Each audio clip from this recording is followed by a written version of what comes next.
Assalamualaikum warahmatullahi wabarakatuh.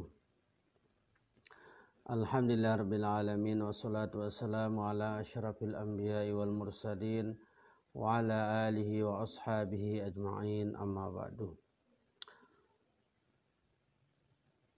Pada pagi hari ini kita akan membahas ada apa dengan bulan Muharram, sehingga kita sering mengadakan satu acara dalam menyambut kedatangannya.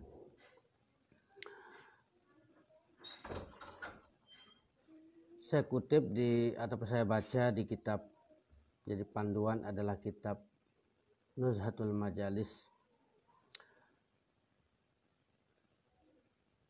Untuk menyambut bulan Muharram, yang mana bulan Muharram adalah termasuk bulan Hijriah atau bulan-bulan Islam.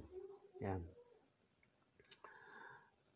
Bulan Muharram adalah bulan yang perhitungannya menggunakan perputaran daripada bulan.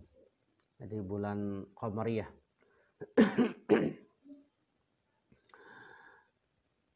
Dihitungnya ataupun adanya kalender Hijriah 1441 yang kita alami sekarang ini adalah memiliki sejarah yang panjang, ya.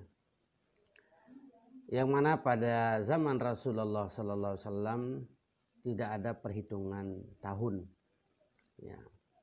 Seperti tahun Masehi, yang dihitung dengan bulan Januari, Februari sampai dengan Desember, yang mana sekarang ini adalah tahun 2020. Nah, untuk penghitungan Hijriah ini adalah yang mana pada zaman Khalifah Umar bin Khattab radhiyallahu anhu,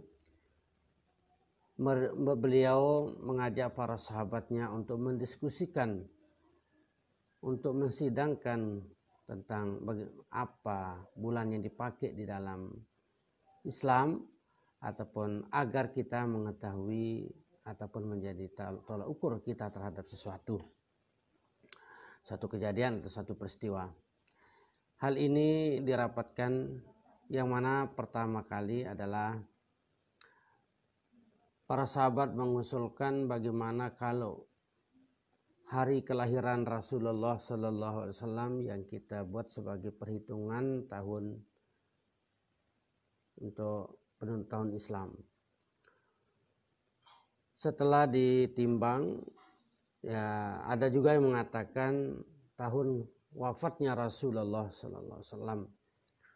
Ada yang mengusulkan tahun peristiwa Isra Mi'rajnya Rasulullah Sallallahu Alaihi Wasallam. Ada juga yang mengusulkan tahun hijrahnya, tahun pindahnya Rasulullah Sallallahu Alaihi Wasallam dari Mekah menuju Madinah. Dari beberapa usulan ini, maka kebanyakan para sahabat menyetujui yang menjadi perhitungan bulan dalam Islam adalah pindahnya Rasulullah Sallallahu Alaihi Wasallam dari Mekah menuju Madinah. Maka itulah dasarnya awal daripada penetapan tahun Hijriah ini. Jadi berdasarkan kesepakatan daripada sahabat yang ada pada zaman pemerintahan Umar bin Khattab.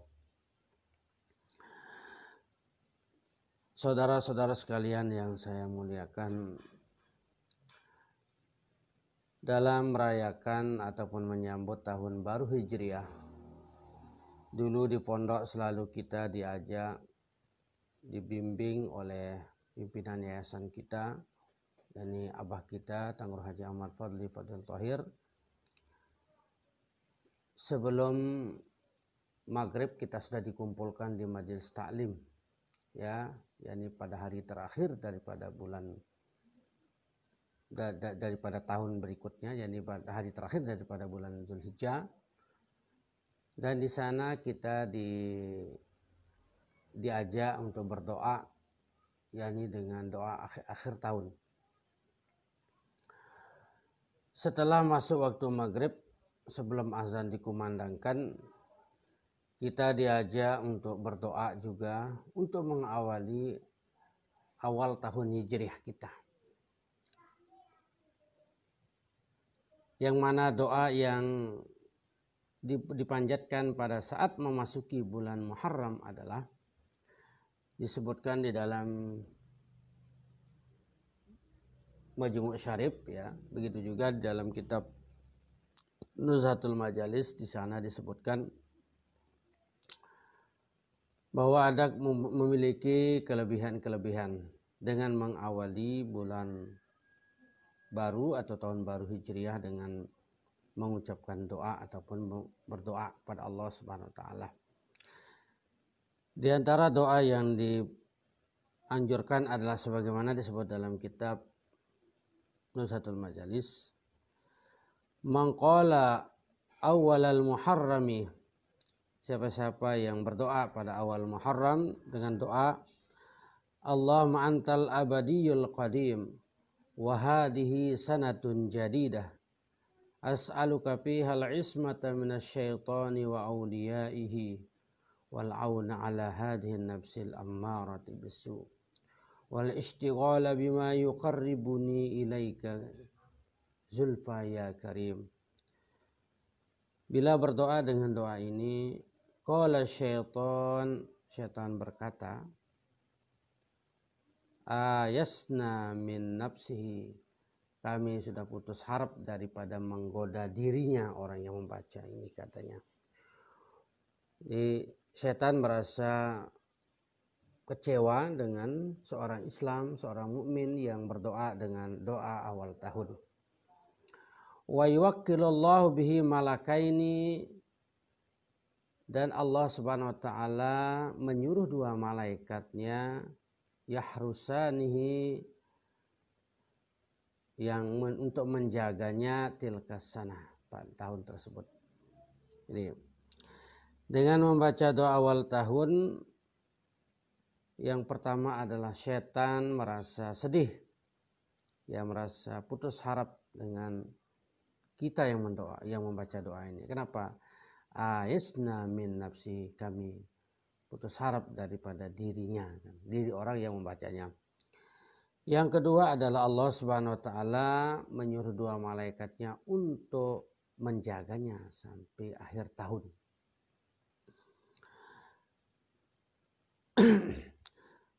Kalau kita terjemahkan, makna daripada doa ini adalah Allahumma antal abadiyul qadim. Ya Allah, Engkau adalah Tuhan yang abadi, yang selama-lamanya. Abadi, tidak ada akhirnya. Al-Qadim, dan juga tidak ada awalnya.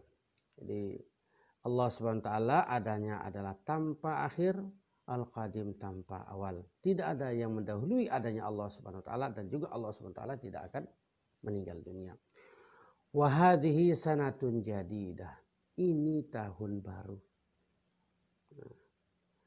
As'aluka fihal ismata minasyaitani, saya mohon kepadamu ya Allah pada tahun baru ini adalah agar Engkau memelihara dari aku daripada syaitan. Ya. Wa auliyaihi, dan wali-wali syaitan. Jadi syaitan juga memiliki wali. Wal auna ala hadhihi nafsil ammarati bisu, dan juga saya mohon pertolongan atas terkuasainya aku daripada oleh nafsul ammarah, agar saya bisa mengembalikan nafsu amarah saya. Wal istighala bima yuqarribuni ilaik, dan sibukkanlah aku dengan melaksanakan pendekatan diri kepadamu ya Allah, ya Karim, wahai Allah yang Maha Mulia. Saudara-saudara sekalian, marilah kita berusaha dan berupaya untuk menyempatkan diri untuk menyambut tahun baru Hijriah 1442 Hijriah yang akan datang, yakni pada malam Kamis yang akan datang niki, yakni sekarang hari Selasa, berarti malam Kamis, yakni dengan doa Allahumma antal abadiyul qadim hadha sanatun jadid as'aluka fiha al-ismata minasyaitani wa awliyaihi wal auna ala hadhihi nafsil ammarati bisu wal istighala bima yukarribuni ilaika ya karim. Dalam kitab Majmu' disebutkan wal istighala bima yukarribuni ilaika zulfa ya karim. Ya, bagaimana dengan ibadah-ibadah lain yang kita laksanakan pada bulan Muharram? Jadi ini adalah pertama kita buka dengan doa.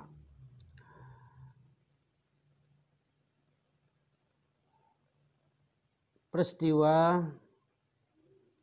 atau kejadian hal-hal yang diperintahkan atau dianjurkan untuk kita laksanakan pada bulan Muharram adalah yakni melaksanakan ibadah puasa.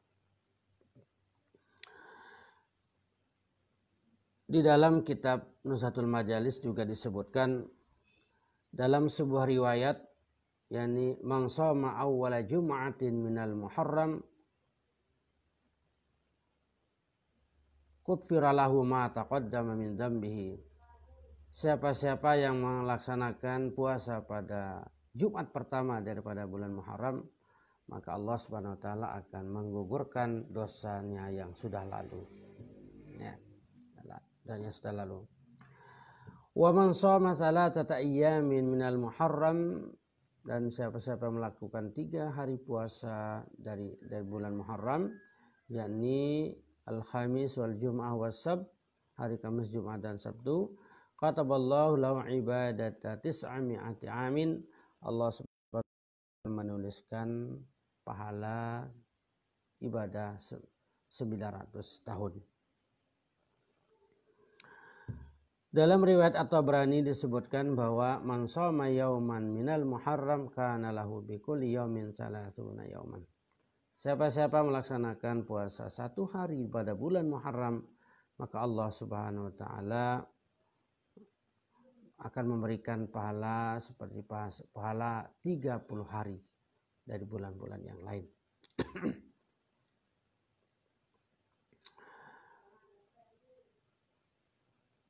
Dalam riwayat lain juga disebutkan bahwa hari Asyura atau tanggal 10 bulan Muharram kelebihannya apa? Kalau penjelasan yang sahih di dalam kitab hadis adalah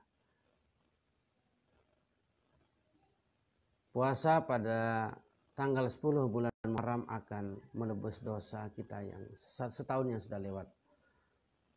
Saumu yaumi Asyura, saumu yaumi Asyura yukaffiru sanatal madiyah. Melaksanakan puasa pada tanggal 10 bulan Muharram adalah akan menebus dosa kita 1 tahun yang lalu. Namun ada memang penjelasan-penjelasan yang sangat besar pahalanya yang disebutkan dalam kitab Nuzhatul Majalis.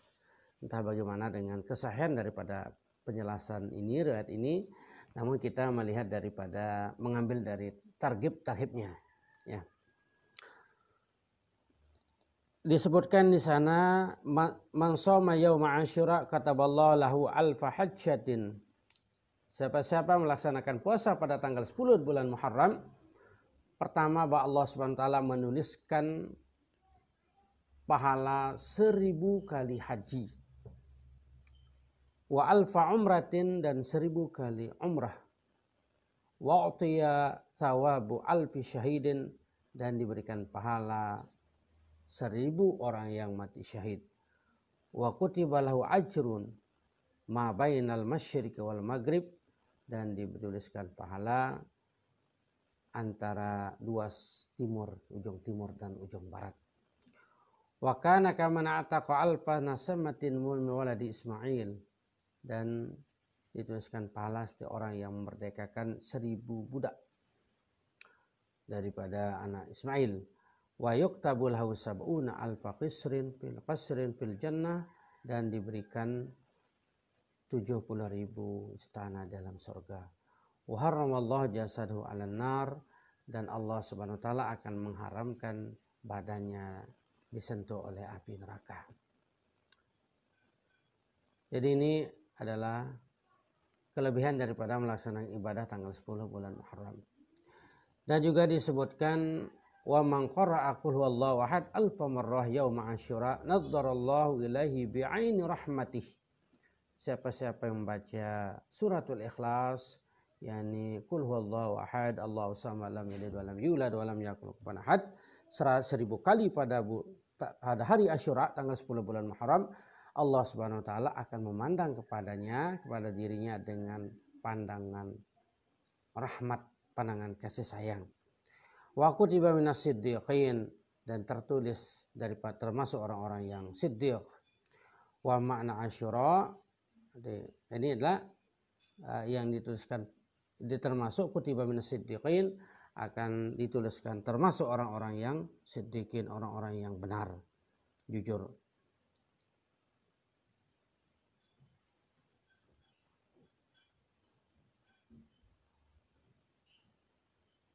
Nah, ini adalah kelebihannya. Nah, kenapa dinamakan dengan Asyura?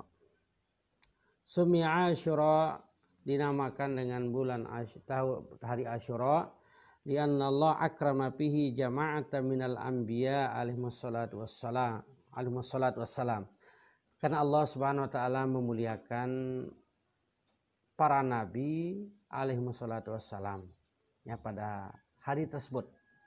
Banyak peristiwa-peristiwa yang terjadi pada tanggal 10 bulan Muharram yang mana bertepatan dengan dimuliakannya para nabi dan para rasul terdahulu. Di antaranya adalah istafa Adam, Allah Subhanahu wa taala memilih Nabi Adam alaihissalam. Warfa Idris, jadi Nabi Adam dijadikan Safiullah,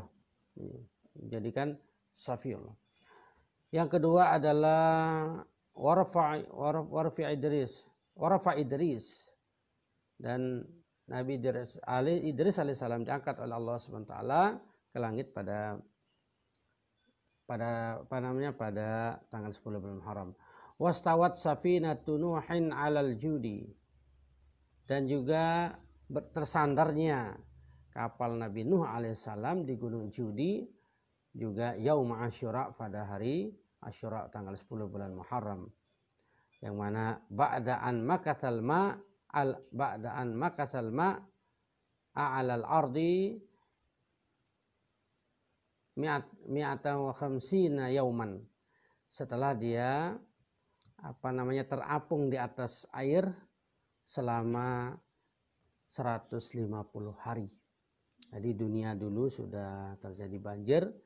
Nah, selama terapungnya kapal Nabi Nuh adalah selama 150 hari alias 5 bulan. Wa nazalal ma fi arba'ina yauman bilayaliha, dan turunnya air selama pada 40 hari dan 40 malam. Maka nama uyun asfaro, dan mata airnya adalah kuning. Wa ma'us sama ahmar, dan air langit atau air hujan adalah merah. Wantaqallahu safinah, dan Allah Subhanahu wa taala menjadikan kapalnya Nabi Nuh alaihissalam adalah berucap, ya, la ilaha illallahul awwalin wal akhirin, katanya. Jadi kapalnya Nabi Nuh berucap la ilaha illallahul awwalin wal akhirin, ya Allah, tiada Tuhan selain Allah, la ilaha illallahu ilahul awwalin wal akhirin, tiada Tuhan selain Allah, yang mana ilahul awwalin, Tuhannya semua ciptaan dari awal, wal akhirin, dan akhir, sampai akhir. Wa nas-safinatul lati marraqabani najah, dan saya adalah safinah, saya adalah kapal yang barang siapa yang mengendaraiku dia akan selamat. Wa man takhallafa anni gharaq, barang siapa yang meninggalkan aku dia akan tenggelam. Wala yudkhiluni illa ahlul ikhlas, dan tidak ada yang bisa masuk ke dalamku, kata kapal tersebut, kecuali orang-orang yang ikhlas.